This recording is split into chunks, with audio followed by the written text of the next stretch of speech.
Okay, I think that should do it. Let's try again.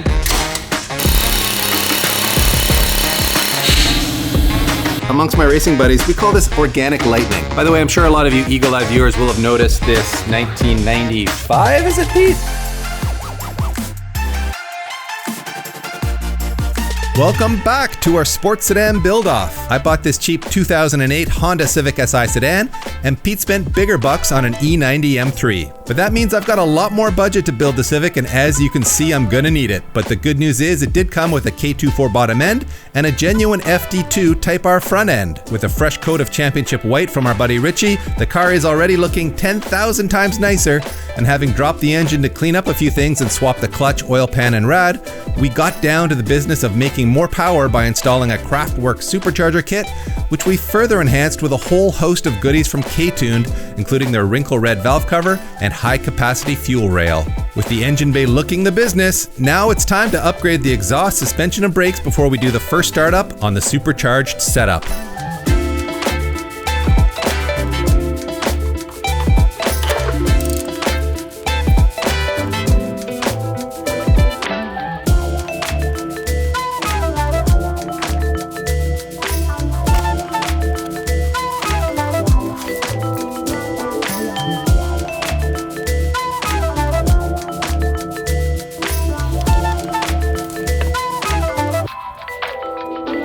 Yeah.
Plugging away here, getting ready for first startup, and as you just saw, we filled the engine with Valvoline Extended Protection. That is their highest performing full synthetic motor oil.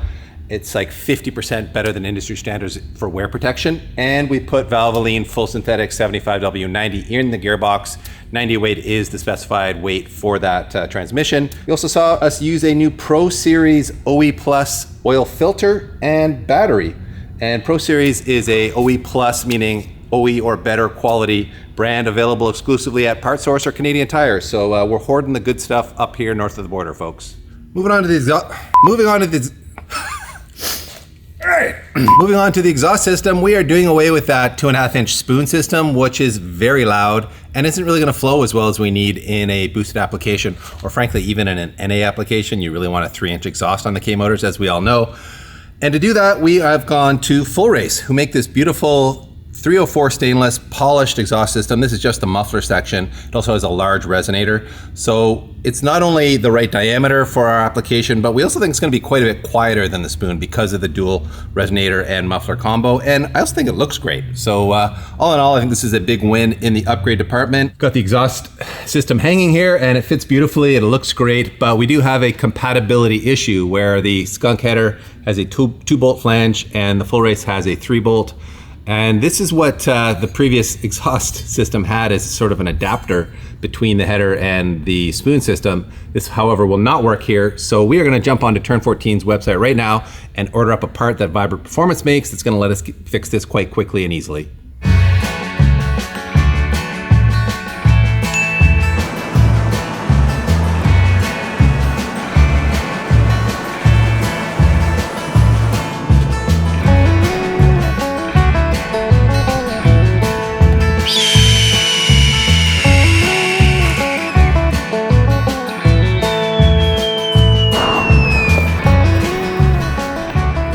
talk about speedy delivery, that is their new Freedom Air service, available only to Speed Academy.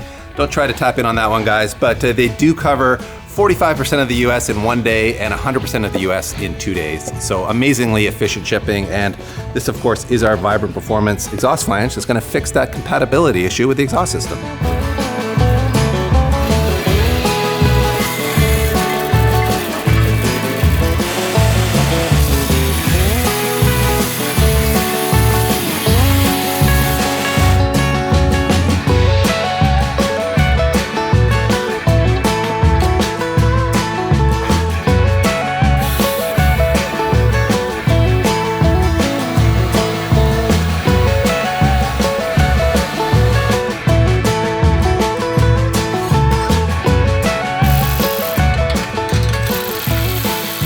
That certainly worked out in our favor. You can see that Vibrant 2.5-inch flange here made it up perfectly to the full race one. It almost looks like it was meant to be there. We got the clocking right. Everything's tucked up nicely here.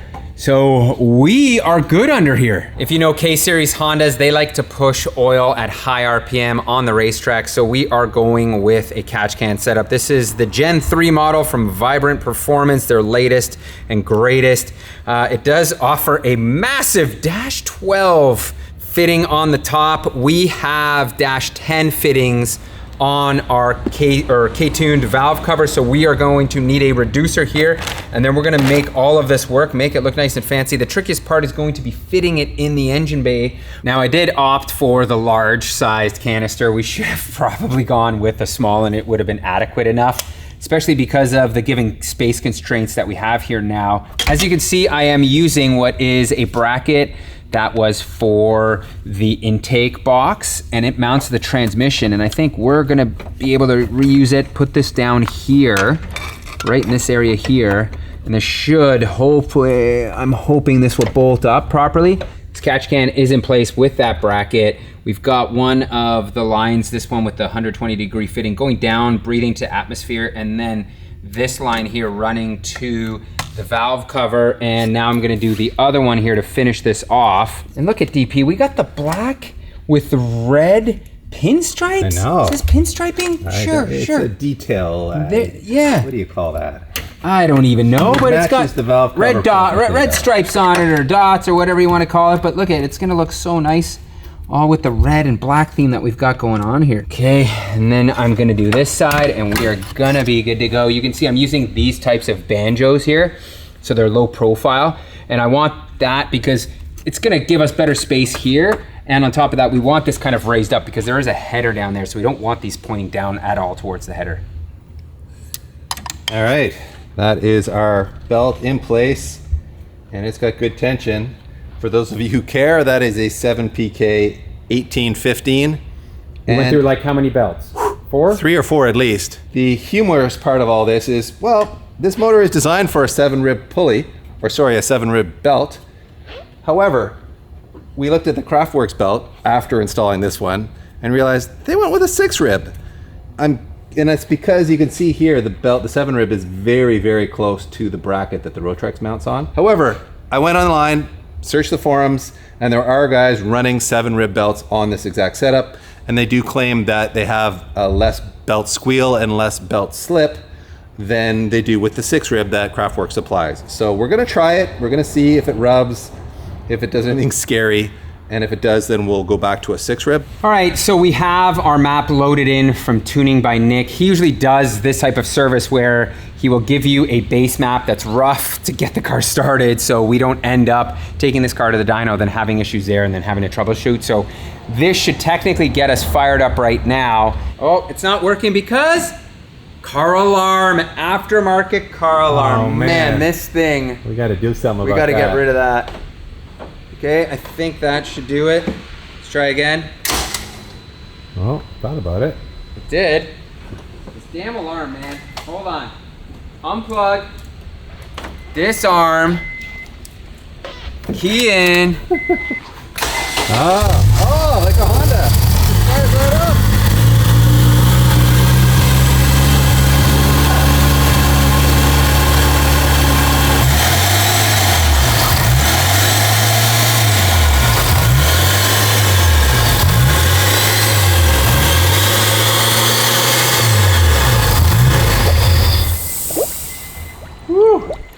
Well, there's certainly Some enough sorting room out. for tuning. Yeah. That's a good thing. Let me just say, just by sitting there for 30 seconds or less, the NVH is already 100 times better. Is it? It is. Oh, It is. that's It's good going to be so much better. Let's see our belt here. Looks like it's done a little bit of clearancing, not a lot, which is good. You can see a little bit of like belt dressing, nothing bad. So it doesn't look like it's fraying it, It's which is self-tuned. good. So it seems to be running, guys. That is a win. The next step. Leaks underneath?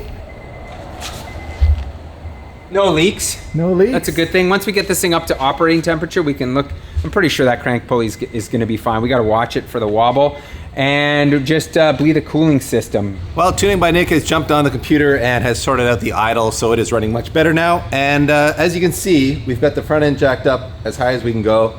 We've got the rear on the ground. And that is because getting air out of the coolant system on these K-Series motors is always a struggle.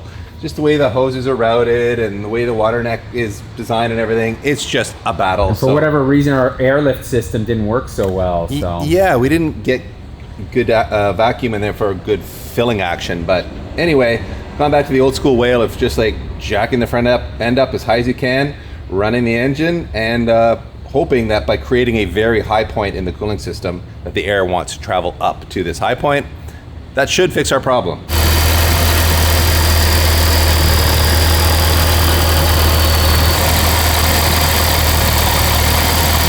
Just checking our new crank pulley, and everything looks good there. It has no wobble in it, so whatever was wrong with that old one, fixed it by swapping in a fresh one.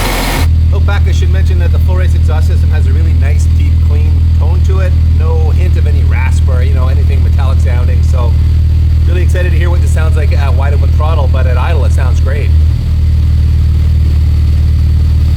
As you can see, our water temp is 196, so it's fully warmed up. We're not seeing any bubbles or any action in the little reservoir with the coolant in it. So we think it's fully bled now. I think we're good to go.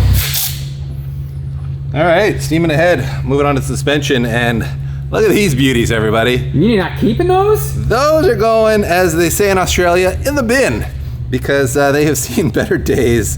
They're obviously worn out. There was a clunk in the back too. So these are like old Godspeed coilovers, I believe they are. In their place, we're putting these NX Club Spec Pro coilovers, which actually feature a new offering from them. They're Sport Comfort valving. I'll tell you more about that shortly, but these are obviously a fully adjustable setup with camber plates, a swift spring, which we do find gives you better ride quality on the street, and this zero rate helper spring, and that allows you to have more compression and rebound travel. You also need to set the bump stop height when installing these. We've gone ahead and done that ahead of time, and if you want instructions on how to do that yourself, jump over onto NX Suspension's YouTube channel. They have an excellent video there showing you exactly how to do that. The reason you want to set bump stop height is so that you get as much shock travel as possible without the wheel and tire hitting the body, or without the bump stops engaging before the wheel and tire are anywhere close to hitting the body. So what you're really trying to do is optimize suspension travel while at the same time having the bump stop engage before the wheel and tire makes contact with the body. So our Club Spec Pros are bolted in place here, at least in the shock tower. And as for that Sport Comfort valving that I mentioned earlier, the beauty of that is that on very low speed bumps, that Sport Comfort valving gives you very good compliance. So the tire kind of just floats over those bumps and gives you better ride comfort on rough, broken pavement like we have a lot of here. And if you're on a rough racetrack like we have here too, then this valving profile works really well. And in fact, it allows you to run stiffer spring rates. And on some cars in some conditions, that means you may actually increase overall grip as well.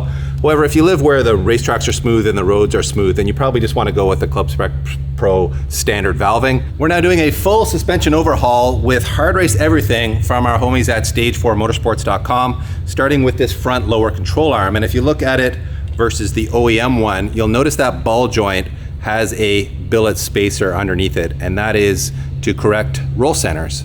So not only do we have roll center correction here, we have a fresh ball joint, and we have their hardened rubber bushings as well, which reduce deflection in these joints, which gives you more consistent camber and toe curves, but doesn't increase ride harshness the way, say, polyurethane does or a spherical bearing would.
Everything's torqued down, including the torque wrench.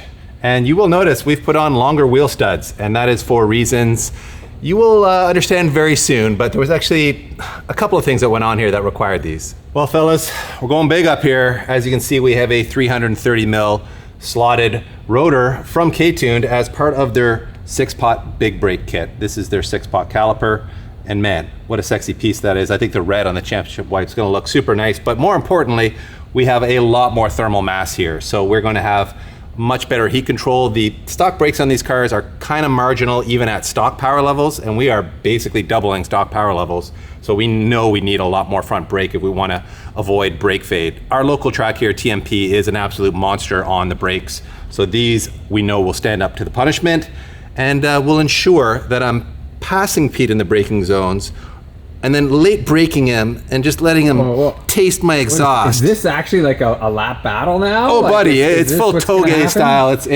And I've got this backwards. What have I done here? I've completely lost my mind. There we go. Here we go.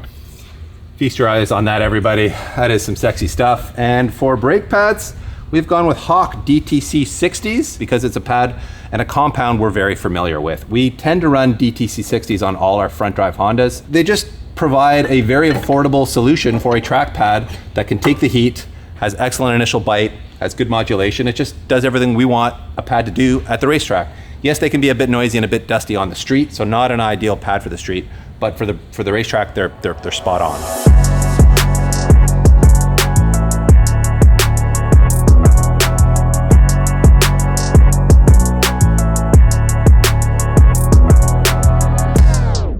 All right, fellas, we're moving on to the rear suspension and brakes here, but we're calling a bit of an audible here because, yeah, I know I said I wasn't gonna go crazy on this car and make it too nice so that I wouldn't want to beat on it, and believe me, I'm still gonna beat on it, but we are gonna make it nicer because the level of rustiness back here is just a little more than we can stomach. So we're gonna strip everything off, including the exhaust system. All the control arms are coming off, these covers are coming off. We're gonna clean off all the rust and paint over it, and then we're gonna put all the new shiny stuff back on here. So it's gonna look much, much better back here in the end. I think it's worth the effort to clean it up because we're stripping everything off anyway. So now's the time to do it, so let's dig in.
Wow, it is looking like a whole different car under here. As you just saw, we removed all of the suspension, not without some struggles. You would have seen the bolt buster coming out there to heat up a lot of bolts because everything was quite rusty, but it did all come apart without like having to, you know, use the Sawzall. It wasn't all that bad. It wasn't terrible. So once that was all stripped off, we then prepped all this area for this boom mat from DEI. This is like a rocker guard, you know, texturized, rubberized, thick coating that goes on there that will not only prevent rust from spreading, but also does offer some dampening too. So it'll sort of like deaden the sound back here. The one sore spot we have left are the gas tank straps, which is something that was tweaking Pete the moment we put this car up on the lift. So he went out and bought new straps. So we'll swap those on. The rusty ones will be gone. And man, the end result is pretty remarkable. What we have here is something that you will never see on my E90 M3, and that is a rusted, seized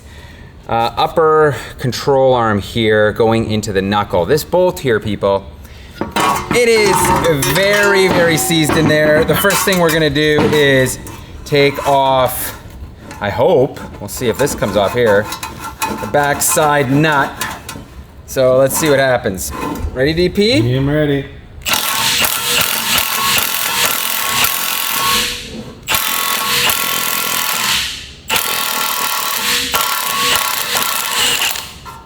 And I'm deaf.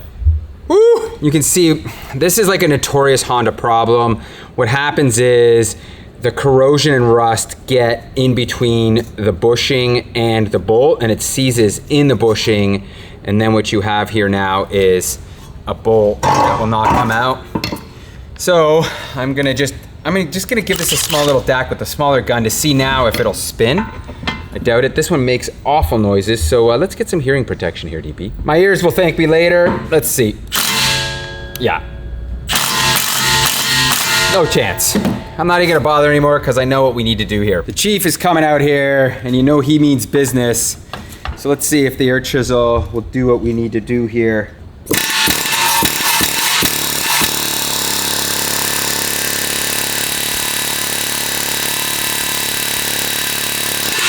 Wow. That's nutty. It's not moving it! And here we have a staple in our garage when we're working on the rusty Canadian cars. That is the bolt buster. So this tool is pretty amazing. It's a heat induction tool. So essentially it localizes all of the heat into one spot versus using like a torch, which you know is heating everything. So you're gonna see this will heat up this nut, or sorry, the bolt side here pretty cherry red. Yeah. Let's see if I can move this now first. Oh yeah, see the bolt? Yep. Starting to move, that is a good sign. As you can see, I had to remove the hub and the dust shield, and now we have better access to lay this flat on the vise here, and I pray, we put a bunch more heat into it as well, let's see.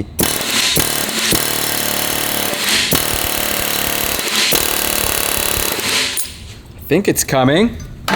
Look, it's moved. It's moved. It's moved a hair, people. Oh, yes, it has. See that? It has moved a hair. Just a hair. So we're just gonna keep at this.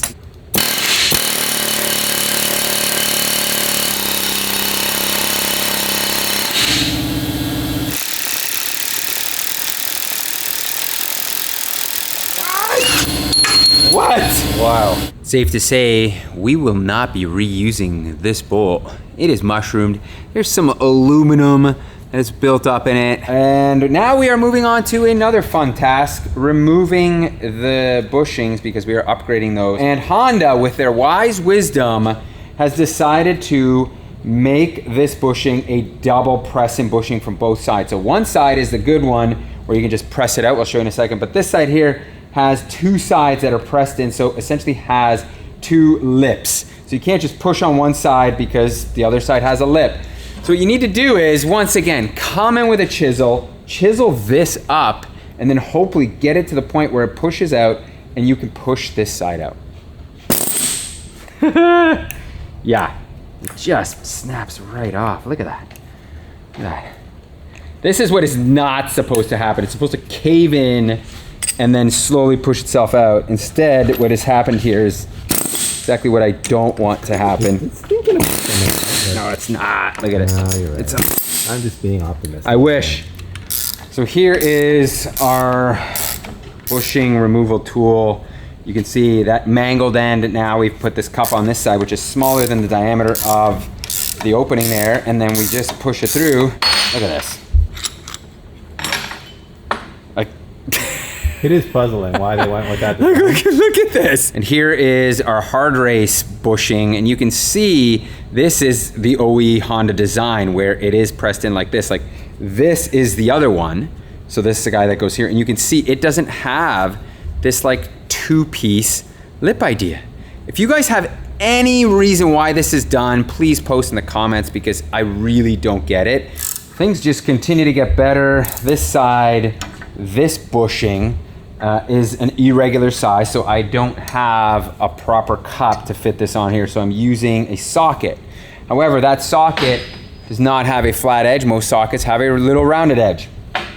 And that has now created a situation where it has kind of like rounded one of the corners on the bushing, which is not allowing me to get it straight. You can see it's starting to bow this out. I'm trying to like power through it, and you can see now it's like really bowing it out. One side is folding in because it's on the rubber. The other side, you can see up here, this is not even touching the metal sleeve that it needs to. So this is just Problems. After multiple sockets and attempts, we finally have ourselves a winner here and are able to push or press this bushing out, which means it's just the final one. And from here, it should be smooth sailing installing the new stuff.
I think we made that look too easy. Truth be told, we now have over 4 hours into replacing the bushings on the knuckle, I guess all the rear suspension. And what you see here is a flaw in Honda's design, in my opinion. So these rear bushings are not necessarily meant to be removed. So these are press fit into the sleeve inside, and as you guys saw, we just had to like cut both off, make a mess. It was a lot of work, but we did it. And what we did is we also replaced the factory arm with a brand new one from Dorman. This is going to look so much better. It's gonna be fresher. And then we just refreshed the bushings with the hard race stuff. So if you're going to be doing this, just be prepared for a lot of time and effort to replace these bushings.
Man, it is looking fresh and clean back here, starting with new hubs because Pete's OCD would not allow the rusty ones to stay on there, even though the bearings seemed fine. It does look really good though. And we've put on new Pro Series rotors and their Pro Series brake pads. That is a street style, as their OE Plus motto would imply, a street style pad with, you know, a little bit more bite than a OE pad. And we've added hard race upper control arm for camber adjustability, as well as a hard race 19 mil sway bar, which is 2-position adjustable. We've already put that to full stiff because I want all the rotation I can get. Should also mention up front, we stayed with the stock sway bar, but we did put in hard race end links and bushings. And you can see back here, I also put in the NX Club Spec Pro coilover system, which is a divorced spring. And the one sore spot that was driving Pete the craziest, the rusty gas tank straps, they are gone now, and we ordered new ones from Dorman, bolted right up here, and of course look fresh and clean too.